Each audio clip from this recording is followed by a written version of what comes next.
हैं अपना? Sonbhadra actually real base कहानी है और रियलिटी को पेश करने के लिए अब हमारी बजट उतनी बड़ी नहीं है कि हम सेट लगाएं। तो यहाँ की धरती ने मुझे एक चीज़ दिया कि यहाँ के लोकेशन, यहाँ के लोग, कुछ चीज़ें जो शहर से हटके है वो बहुत कम देखने को मिलती है हमें अपने सिनेमा के माध्यम से, और वही रियलिटी हमें दिखाना था। और हमारे नीरज रणधीर जी इस कहानी को जी रहे हैं, तो और मैं इस कहानी का एक हिस्सा हूँ और मैं वो किरदार निभाने की कोशिश कर रहा हूँ। अब कितने हद तक निभा पा रहा हूँ ये तो नीरज भी और रणधीर भी बताएंगे, लेकिन हमारी कोशिश है कि मैं जिस तरह आप लोगों ने गैंगो वासेपुर देखा था उस हिसाब से अपने इस सिनेमा को लेकर जाएं। और रियल कहानी है तो ज़्यादा दिक्कत नहीं हो रही है। वैसे तो एक्टिंग करना टफ हमेशा होता है हमारे लिए, क्योंकि वो मेरे लिए हर वो काम चैलेंजिंग की तरह ही होता है और मैं उसको आसान तरीके से नहीं करता। मैं कोशिश करता हूँ कि इसको कितना इसमें होके करूँ। तो लगभग 10 से 15 दिन हो गए आपको सोनभद्र में आए, अलग अलग जगहों पर शूटिंग किया। लोकेशन जो हमें चाहिए थी वही मिली है। जो लोकेशन है जो आपके दिमाग में टिपिकल गांव जो है वो हमें जो चाहिए थी, जो आज से मैं 70 साल पहले 80 साल पहले जो हमारे गांव हुआ करते थे, जो मिट्टी के घर, वो वहाँ के रहने का 80 साल पहले रहने का लोगों का तरीका क्या था, वही सारी कैरेक्टर सारे लोग प्ले कर रहे हैं। और वैसा ही कपड़ा, वैसा ही रहना, वैसा ही बोलना, वैसा ही हर वो चीज़ जो 80 साल पहले, तो आज का खेसारी और 80 साल पहले का खेसारी होगा तो कैसा होगा। तो उसी हिसाब से हम कोशिश कर रहे हैं अपनी मिट्टी को कि हम 80 साल पहले हमारी मिट्टी में कैसी चीज़ें होती थी, हम पहनते कैसे थे, हम खाते कैसे थे और हमारा रहने का तरीका क्या था। तो वही सारी चीज़ें, और एक रियल बेस की कहानी है अवैध, जो कि एक हथियार के ऊपर है। एक कारीगरों को मैं कैसे कुछ अलग बना दिया गया। तो अभी कहानी को तो हम रिवील नहीं करेंगे। सोनभद्र में फैन फॉलो ज़्यादा है और सेल्फी के लिए हर लोग परेशान हैं, तो हालांकि हर लोग आप तक पहुँच नहीं पा रहे हैं, तो उनके लिए आप देखिए, मेरे कहने से मैं अब उनको एक सलाह दूंगा कि फ़ोटो खिंचाने से आप हीरो तो बनने ही जाइएगा। तो आप कोशिश करिए कि खेसारी की तरह बने हम, और मेहनत करिए। फ़ोटो खिंचा लेने से आपको 10 लोग नहीं जान पाएंगे। कोशिश करिए कि आप अपने हुनर से दुनिया को बताइए कि मैं क्या हूँ, आप क्या हैं।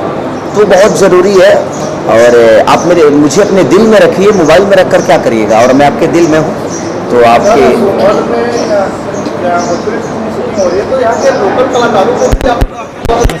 बिल्कुल, मुझे लगता है कि अगर हम लोग मुंबई से 10 से 12 ही लोग आए, लेकिन बाकी जो आर्टिस्ट हैं सब यहाँ से लिए जा रहे हैं। बाकी यहाँ की गाड़ी, यहाँ के होटल, यहाँ के, तो कहीं ना कहीं सोनभद्र को एक रोजगार भी मिल रहा है और हमें प्यार भी मिल रहा है और हमारे सिनेमा को बढ़ावा भी मिल रहा है कि अब यहाँ के लोग सपोर्ट अच्छा कर रहे हैं।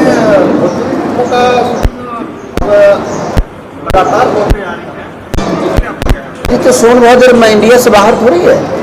सोनभद्र हमारी भोजपुरी भाषा का एक हिस्सा है और यहाँ हमारी भाषा बोली जाती है।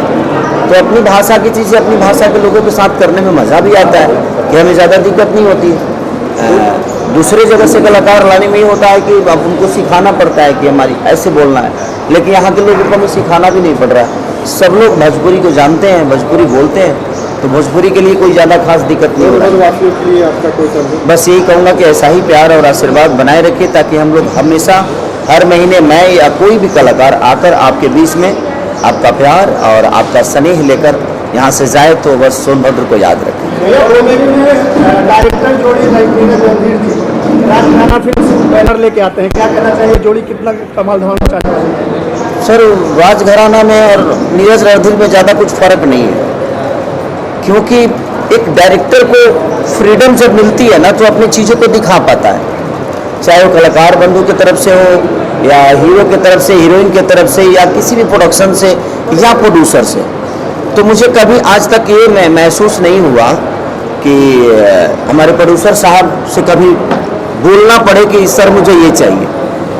उनको जो चाहिए होता है वो खुद ही बोलते हैं कि भाई ये लेके आ जा, और वो चीज़ें आ जाती है। तो एक डायरेक्टर एक प्रोड्यूसर का कॉम्बिनेशन मुझे लगता है कि बहुत कम ऐसे देखने को मिलता है। डायरेक्टर गिड़गिड़ाते रहता है फिर भी चीज़ें नहीं मिलती, बट ये सर का गुडविल है कि अब कुछ भी आपको चाहिए तो भाई आपको मुझसे नहीं पूछना है, आप ऑर्डर करिए, आपकी चीज़ें आपके पास आ जाएगी, जो सिनेमा की ज़रूरत है।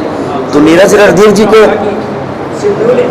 इसमें 2 सेक्शन हो रहा है, पार्ट 1 और पार्ट 2। डिजाइन कैसे हो रही है? पार्ट 1 और पार्ट 2 का दोनों डायरेक्शन एक साथ चल रहा है या अलग अलग होने वाला है? अभी तो सिनेमा देखने के बाद पता चलेगा, पहले ही सब जान जाइएगा। भाई हम हीरोइन के साथ भी बैठे हैं, प्रोड्यूसर के साथ भी बैठे हैं, मैं डायरेक्टर, दोनों डायरेक्टर, हमारे कैमरामैन, हमारे ये दिग्गज इंसान कितने कितने गेहूं कट गए लेकिन अभी तक आज तक नहीं कट पा रहे। इनसे सवाल करिए, खाली हमारे पे पैर बल्लो। के साथ आप काम कर रहे हैं, खेसारी लाल ने अपनी जगह कैसे बनाई और खेसारी लाल जी मतलब कि युवाओं को कैसे किसी के अंदर, देखिए मेरे कहने का मतलब कि किसी के अंदर जगह बनाने के लिए कुछ ज़्यादा कुछ नहीं करना पड़ता है, बस खुद को जलाना पड़ता है। मैंने खुद को जलाया और हथियार बन गया, और हर आदमी आज इस हथियार को लेकर चलाना चाहता है। बस वही मेरी ज़िंदगी है कि मैं खुद को जलाता बहुत हूँ। मैं भी तो एक सरिया की तरह ही था, मैं गला तपा, तपने के बाद ऐसा हथियार बना कि आज हर आदमी इस हथियार को लेकर चलाना चाहता है। तो युवाओं को आप क्या संदेश? बस मैं यही कहना चाहता हूँ कि करते जाओ बनते जाओगे, बनने के लिए कुछ मत करो। सर हथियार की बात करते हैं, हथियार पे ये फिल्म बना रहे हैं जी, इसे तो हथियार पर नहीं है। हथियार के बारे में आप कितना गहराई मेरा- और मुंगेर के बारे में कितना जानते हैं? मैं तो बहुत कम जानता था, लेकिन नीरज रणधीर जी लोगों ने इतना जला दिया कि मुंगेर से अब मेरे से ज़्यादा कोई नहीं जानता। किशन जी, मेरा एक प्रश्न, ये जो आपका वो मुझे बन रहा है अवैध, इसका उद्देश्य का जो है संदेश क्या है? क्या संदेश यही है कि मेरी जो चीज़ें हैं वो सामने वालों किस चीज़ को, मैंने अब साउथ में रहती हैं, वो चीज़ें कैसा लग रहा है आपको? हाँ अच्छी है ना, तो तभी तो सबसे पहले तो सबको प्रणाम, नमस्कार। मैं अपर्णा मलिक और मैं आभार व्यक्त करना चाहूँगी अपने डायरेक्टर सर का, नीरज रणधीर सर का, प्रोड्यूसर सर का और खेसारी सर का, इस सेट पे आके सर का, गोस्वामी सर का और पूरी टीम का बहुत मज़ा आया। भोजपुरी एक्चुअली ऐसे कह लो तो मैं एक साउथ इंडियन एक्ट्रेस हूँ, अपने करियर की शुरुआत मैंने साउथ इंडिया से करी थी, लेकिन मेरे खून में बिहार है, तो मैं एक बिहारी लड़की हूँ। तो बहुत मज़ा आ रहा है मुझे भोजपुरी करके और रोज़ कुछ ना कुछ नया सीखने को मिल रहा है, तो बहुत एक्साइटेड हूँ और अंदर से एक चाह है कि कुछ करूँ और भोजपुरी के लिए बस करती जाऊँ। तो बस आप लोगों का आशीर्वाद बना रहे और थैंक यू सो मच। किस बारे में बोलूं? अपने बारे में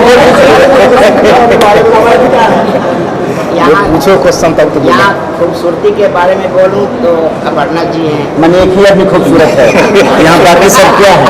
नहीं नहीं, हीरो के बारे में बोलूं तो खेसारी जी खूबसूरत हैं। खेसारी जी हैं जो विद्यावान गुणी अति चातुर सर के बारे में बोलो। और इतना अच्छा बोलते हैं, इनके बोलने के बाद हम लोगों के पास बचता नहीं। इनके पास जब हम लोग बैठ जाते हैं तो सिर्फ सुनते रहते हैं और शाम को इतना भर के घर रूम में जाते हैं, फिर रात भर उधेरते हैं, सुबह फिर खाली हो जाता है, भूल जाते हैं, फिर दूसरे दिन नया। बहुत आप इतने ज्ञानी हैं और सच में आपको कहाँ से ज्ञान प्राप्त हुआ है, ये ईश्वरीय देन है। जब ये बताते हैं, बोलते हैं, कभी आपको हंसाएंगे, कभी बुलाएंगे, कभी आप बहुत इमोशनल हो जाएंगे और कभी भूल कर हंसेंगे। इसका एक कारण है हमारा, एक बिहारी सौ पे भारी। एक्चुअली मैं कुछ शेयर करना चाहूँगी। जब मैं आई थी मुझे पता था कि खेसारी लाल यादव सर का नाम बहुत बड़ा है, is superstar Bhojpuri industry and is a global trending star. तो मैं नर्वस थी ऑफकोर्स कि आई डोंट नो इनका बिहेव कैसा होगा और कैसे एक जोड़ी को मैं इस्टेब्लिश कर पाऊँगी मेरे ऑपोजिट में एक्टर। लेकिन जब पहले दिन ही मैं सर से मिली तो सारा चीज़ इतना इन्होंने इतना कंफर्ट जोन क्रिएट कर दिया था, मतलब कि तुम भूल जाओ कि इनका वो डायलॉग मुझे हमेशा याद रहेगा कि तुम भूल जाओ कि तुम्हारे सामने कोई सुपरस्टार है, को एक्टर्स है और बेटा ड्रॉप कर देना है। तो बहुत आसान हो गया। आप तो प्रोड्यूसर साहब से बात करेंगे। अरे भाई जिसका पैसा लगा है उससे भी बात कर लो जाए।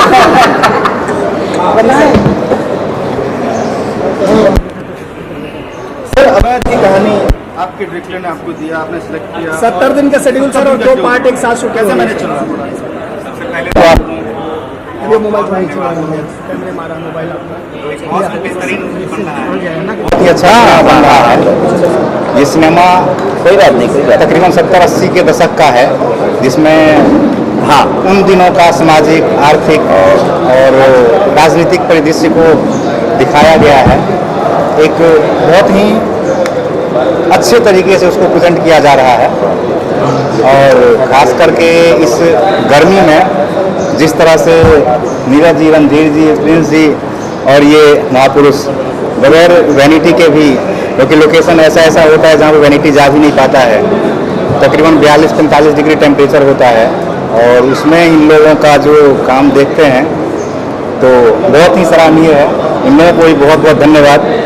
और बाकी जितने भी स्टाफ लोग हैं, सब लोग सुबह से शाम तक इतने गर्मी में, तो सब लोगों का एक जुनून है, सब लोगों का एक डेडिकेशन है, जो देख के मुझे भी लगता है कि सही काम हो रहा है, बहुत अच्छा काम हो रहा है और एक बहुत अच्छा मूवी बनेगा, बहुत अच्छा मूवी बन रहा है जो आप लोग पसंद करेंगे और जनता पसंद करेगी इसको और उम्मीद है कि अच्छा करेगा, है ना। राजघराना फिल्म से जो है भोजपुरी एल्बम आ रहे हैं, हिंदी एल्बम आ रहे हैं हाँ। और मगही एल्बम भी आ रहे हैं, तो म्यूजिक के क्षेत्र और फिल्मों के क्षेत्र में बराबर सक्रिय क्या करना है? दोनों काम कर रहे हैं। प्रोडक्शन हाउस है तो एल्बम भी आएगा, एल्बम में भोजपुरी रोटी खाते हैं तो चावल खाते हैं कि नहीं, दाल खाते हैं कि नहीं। एल्बम भोजपुरी भाषा हो चाहे संगीत, मतलब एक थाली है, अब आप उसको प्लेट में खाओ और या उसको थाली में खाओ या कटोरी में खाओ। परोस रहे हैं, आप लोगों को जो पसंद आए वो लीजिए। एल्बम सुनना है एल्बम सुनिए, गाना सुनना है गाना सुनिए, मूवी देखना है मूवी देखिए। तो दर्शकों के हिसाब से, दर्शकों के अभिरुचि के हिसाब से हर तरह का, हर वैरायटी का आप लोगों को दिया जाएगा। आगे चल के हम और भी चैनल लॉन्च करेंगे, भक्ति का चैनल लॉन्च करेंगे, कुछ और भी चैनल लॉन्च, तो वो जैसे जैसे दर्शक जुड़ते जाएंगे हम लोग वैसे वैसे आगे काम करते रहेंगे।